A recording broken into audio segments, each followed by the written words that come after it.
স্ত্রী কন্যা নিয়ে সুখে সংসার করো। মায়ের আশীর্বাদ সব সময় তোমাদের মাথার উপরে থাকবে।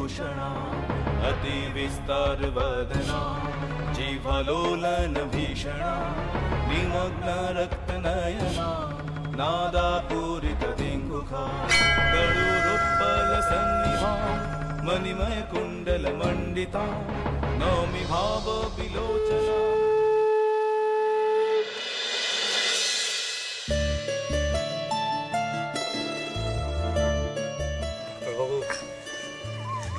আপনাকে শুধু ধন্যবাদ দিয়ে ছোট করবো না, আপনি একজন বন্ধুর মতো পরম আত্মীয়ের মতো পাশে থেকেছেন। আরে না না, কি জানেন তো, এই স্বাস্থ্য কেন্দ্রে তো অনেক পেশেন্টই আসে, কিন্তু আপনাদের মতো দম্পতি সত্যিই বিরল। তোমাদের ফাইটিং করার স্পিরিট দেখে আমি সত্যি অভিভূত। তোমরা খুব ভালো থেকো। আপনিও ভালো থাকবেন ডাক্তারবাবু। হ্যাঁ, আর তোমরা ওষুধগুলো ভালো করে বুঝে নিয়েছো তো? এখন কিন্তু নিয়ম করে ওষুধগুলো খেতে হবে। আর এখন পুতুলকে কিন্তু খুব যত্নে রাখতে হবে। ডক্টর, আপনি একদম চিন্তা করবেন না, আমি পুতুল আর বাচ্চার কোনো ত্রুটি হতে দেবো না যত্নের। আসছি ডাক্তার। হ্যাঁ, দাদু ভাই,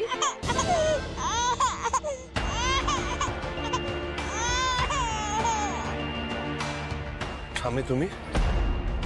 দাদু ভাই, আমি তোমাদের নিয়ে যেতে এসেছি দাদু ভাই।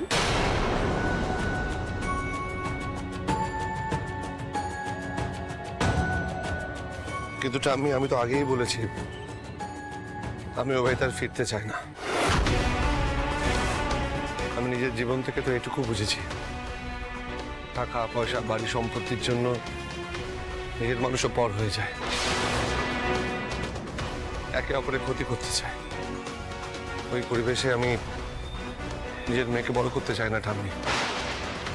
আমি জানি দাদু ভাই কি কি পরিস্থিতির মধ্যে দিয়ে তোমাদের যেতে হয়েছে, কিন্তু দাদু ভাই বাড়ির পরিবেশ তো এখন তেমন নেই। আমি তো ফিরে এসেছি। তাছাড়া একটা কথা বলো তো দাদু ভাই, তুমি সম্পত্তির বন্ধন থেকে নিজেকে মুক্ত করতে পারলেও সম্পর্কের বন্ধন থেকে তুমি কি নিজেকে মুক্ত করতে পারবে? ও বাড়ির সঙ্গে তোমার যে রক্তের সম্পর্ক, ও বাড়ির ওপর তোমার যেমন অধিকার আছে, তোমার মেয়েরও অধিকার আছে। সবার আদরে ঘর আলো করে বড় হওয়ার অধিকার আছে ওর। তুমি না হয় নিজের অধিকারটুকু ছেড়ে দিলে, কিন্তু তোমার মেয়েকে তার প্রাপ্য অধিকার থেকে বঞ্চিত করতে পারো কি তুমি? আরে ঝুড়িটা নিয়ে তাড়াতাড়ি করতে হবে। এটা